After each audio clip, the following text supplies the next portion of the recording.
Good evening again, my friends. We are in the book of First Kings in our study through the Bible.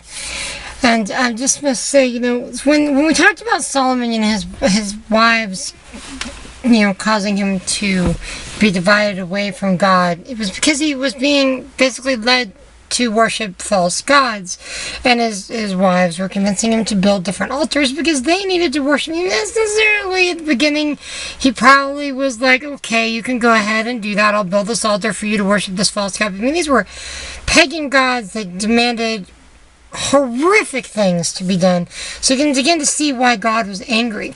So then he promises that the kingdom will be divided, and it's sort of a divine separation. I mean, what happens here, we had about 112 years of, Saul and David and Solomon. And then you get to about 931 BC, and the kingdom gets divided. We have Jeroboam, who ends up being in the northern tribes, and then there's Rehoboam, Solomon's son, who gets some really bad advice from his, he gets good advice from his father's, elders, his advisors, but the young men that he grew up with gave him really bad advice, which is why we just remember that we should listen to those who are more experienced than us. The northern kingdom of Israel, basically 10 tribes of Israel, that original 12, they take their capital, Samaria. Samaria, same as the Samaritans later on, the Sumerian area. So King Rehoboam, he's followed by about 18 bad kings that we're going to go over, and about a 209 year span.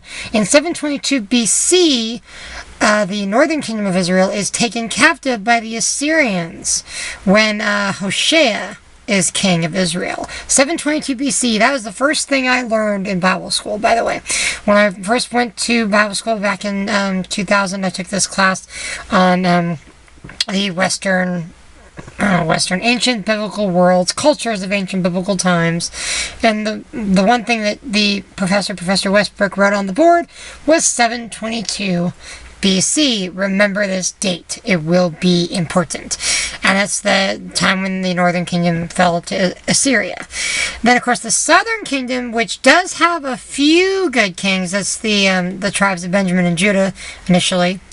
Their capital is in Jerusalem, so they're the ones we want to follow. They're the ones that Chronicles pays attention to. The ones that are the lineage of David.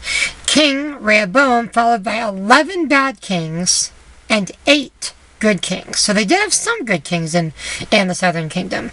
And then, of course, there's the Babylonian exile, which we'll get into later, the 70-year captivity, which we'll study the prophets and everything. Basically, the history portion goes up to Chronicles, and we learn a little bit more in Nehemiah and Esther as we get into those books as well. Basically, the kingdom is divided. God had ordained it to be divided, not the kind of division that would bring disunity, but he didn't want the tribes to wipe each other out, which would have easily happened. He, basically said, this is going to be the way it is now, and you'll have to deal with that. He didn't want them to sin. He didn't want them to mess up. Chapter 13, there's this prophecy of Josiah and Jeroboam and the altar thing. He's so frustrated with God, and he makes these mistakes.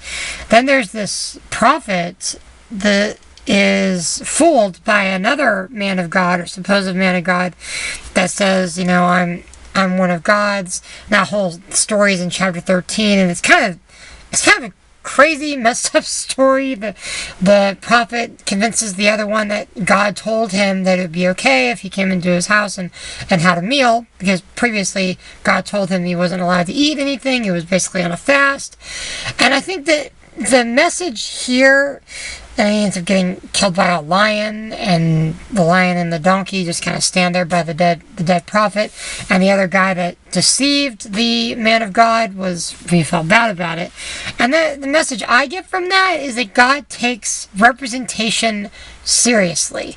If you're going to say that God told you something, then you need to stand by what God told you. The things I come in contact with, people that don't believe in heaven or hell or God or any of that, it's like they get you still get really offended when you say, well, if you don't accept Jesus, you're going to hell.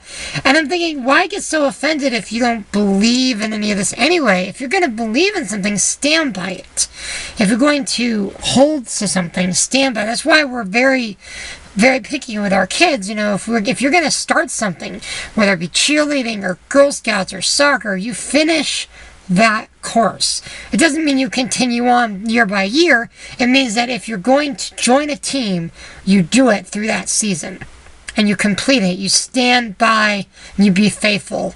And you need to be faithful to the words that you speak that are from God. If they're from God, you need to remember to give Him the glory and to stand true. And don't mislead people saying, you know, oh, God said this and this. If you give me all your money, you will be blessed mightily. And I say that not to knock all the tithing issues, but those are the people that, you know, the prophets in our money suits, as the Casting Crowns song says. You know, we don't need that. What this world needs is Jesus.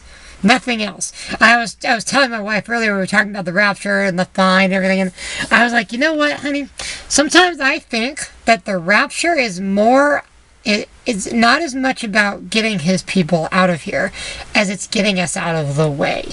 Because so much can be done, and it will be done after the rapture of the church. If, you know, and when God moves in and starts dealing with the hearts and lives of people and his people Israel once again. There was this message. The message here at the end about that whole thing of the sort of story that we were talking about, where he ends up, the prophet deceives the other prophet, was a message for the king. You know, chapter 13, verse 33 says it. After this event, Jeroboam did not return from his evil ways, but again made priests in high places from among them. This event became a sin to the house of Jeroboam to blot it out and destroy it from the face of the earth. So it was a message to the king.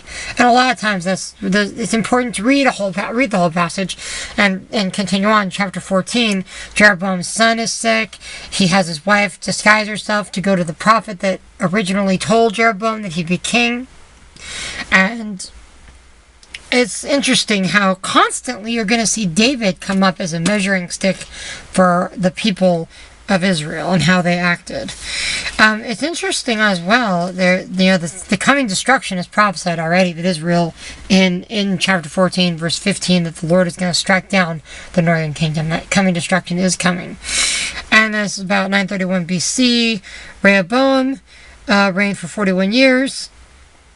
He became the king, reigned 17 years in Jerusalem. His mother was an Ammonite, which is interesting. And again, the bloodline, and this is the bloodline of Jesus. You know, he allows Gentiles into his bloodline, into his heritage. And that's important for all of us who are not Jewish. For all of us who plead on the blood of Jesus and are grafted into the true vine of the Jewish people in Israel. And we know that this is why it's so important for us to get a handle on the Old Testament. Because this is our Messiah. This is his history that we're talking about.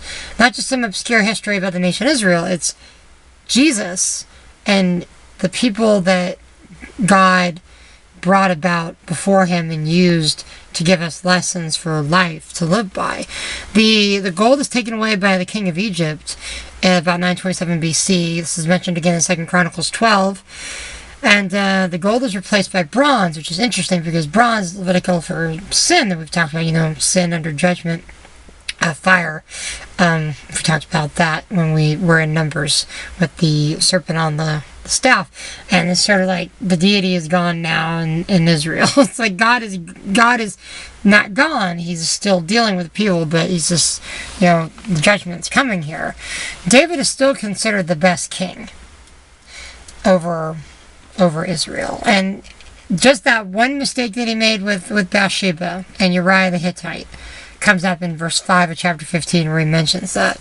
And again, there's constant battle between the northern kingdoms and the southern kingdoms. We hear about the different kings that come up. King Asa, chapter 15, he was a good king.